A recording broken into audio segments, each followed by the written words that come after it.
I'd now like to introduce the underwriter of this morning's event for a brief conversation. Please join me in welcoming on stage Frank Fiorelli, Vice President of Risk Management, Compliance, Data, and Analytics with Paychex.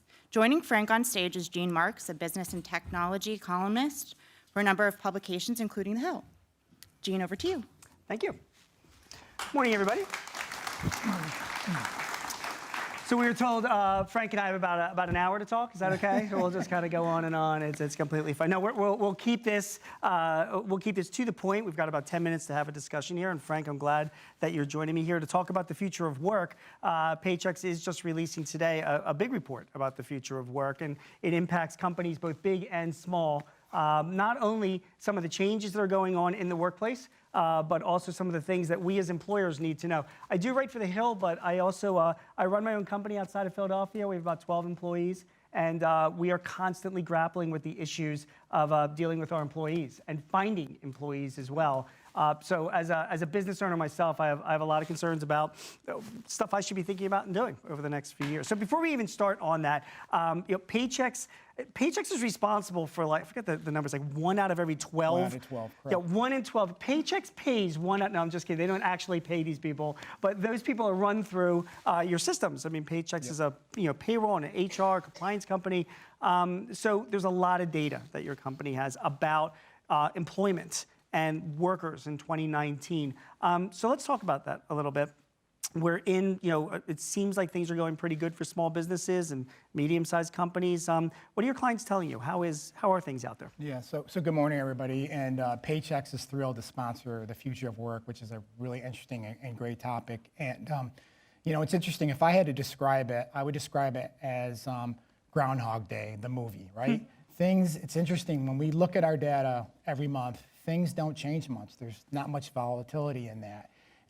Small business employment is still growing, but that growth keeps coming down little by little every month. And so our report, and you're right, we do pay 1 out of every 12 private sector employees every 2 weeks. So we have a mass amount of data that we can mine and look at and kind of see what's going on Main Street, right? Most of these are small businesses, mom and pop shops, contractor, landscaper. So we really feel like we have a really good pulse. We think of it as a barometer. And employment in the small business sector has, it's growing, but again, that growth has really slowed compared to larger businesses, which is really interesting. And the other component of that we look at is wages.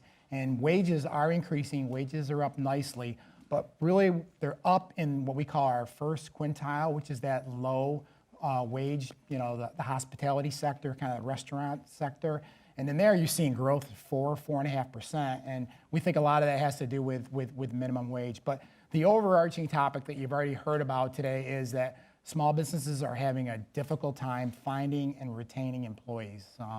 They're forced to do a lot of different things. And we call that, they're actually looking for like what we call fringe employees. So people that they might not have hired a couple years ago, they're having to reach for those employees, whether it's people that have been retired or people that maybe don't have the certification or the degree that they had in the past. They're needing to hire them. And I know that kind of leads into our next kind of questions about, what do small businesses need to do to keep them? Yeah, that's great. So, the future of work, this is a big study that Paychex just did. What was found? Yeah, and I know the senator mentioned the word flexibility. And so in addition to the data that I just talked about, we've done a lot of research where we look at sentiment and confidence in small business. And the sentiment and confidence last quarter was up very nicely, almost at all-time highs. And we saw that drop a little bit over, I think you know that the market took quite a hit and there's a lot of things going on. And that, although still strong, has come down somewhat.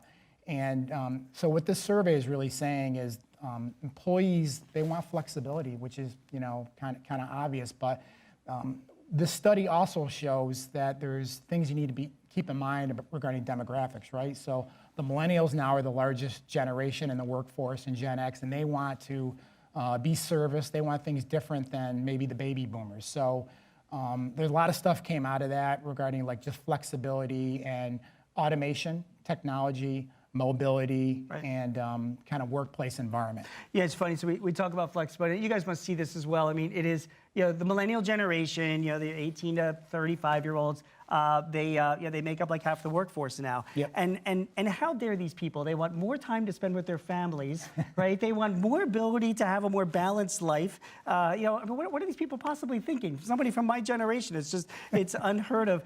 The smart business owners that I meet, though, are they are people that are responding to this, right? I mean, they recognize the fact that the needs have changed and that they have to be offering more benefits that go towards providing their employees more flexibility and independence.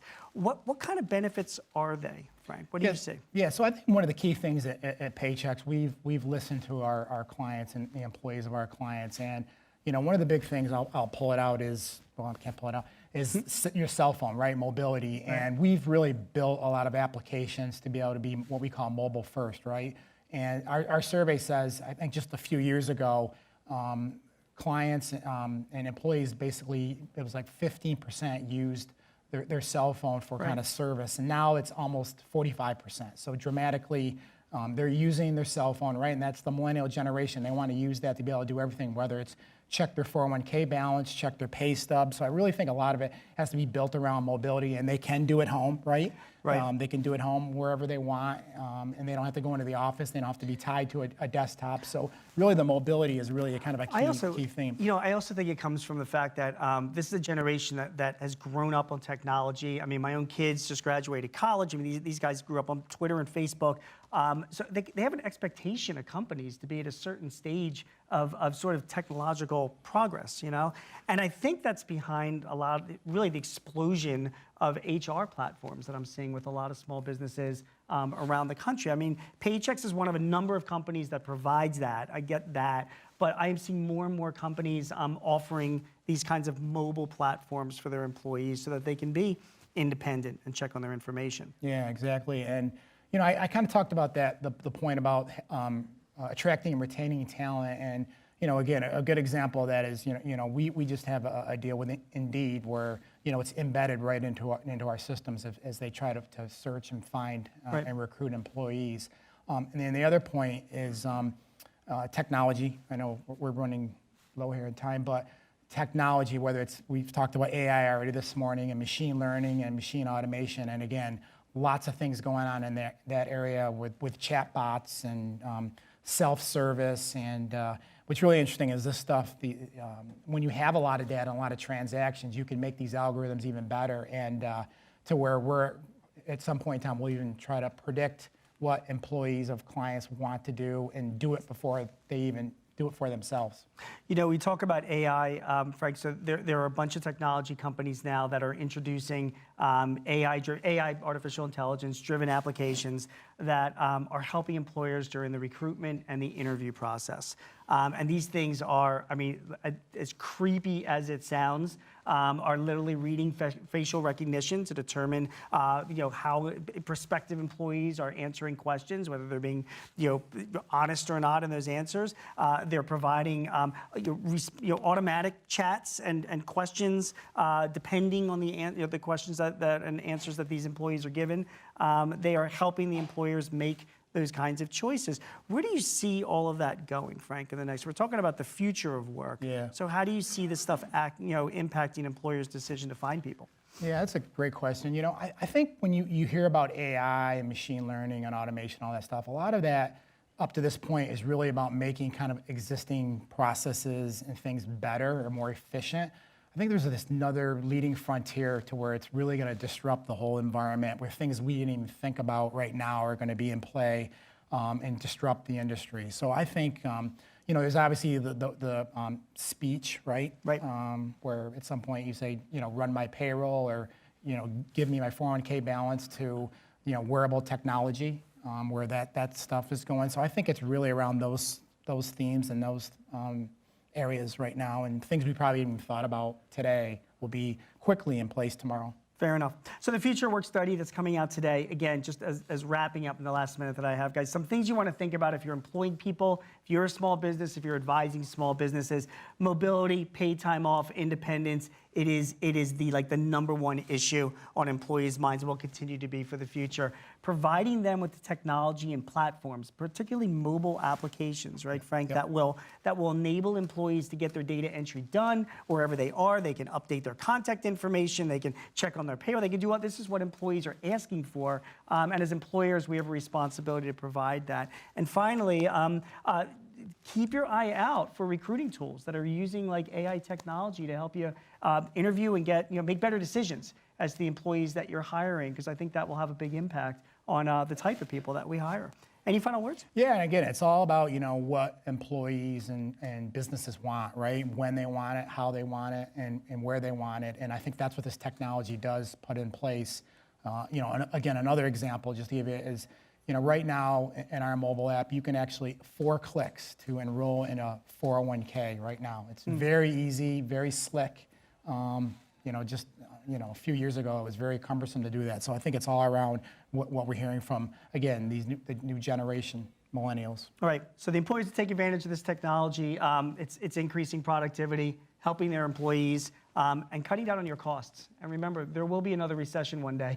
And those employers, good point, yes. Yeah, that have the most control over their costs, those are the ones that will win. So, guys, thank you very much for your time and listening. Appreciate it. Thank you. Thank you, Frank. Thanks. Up to you.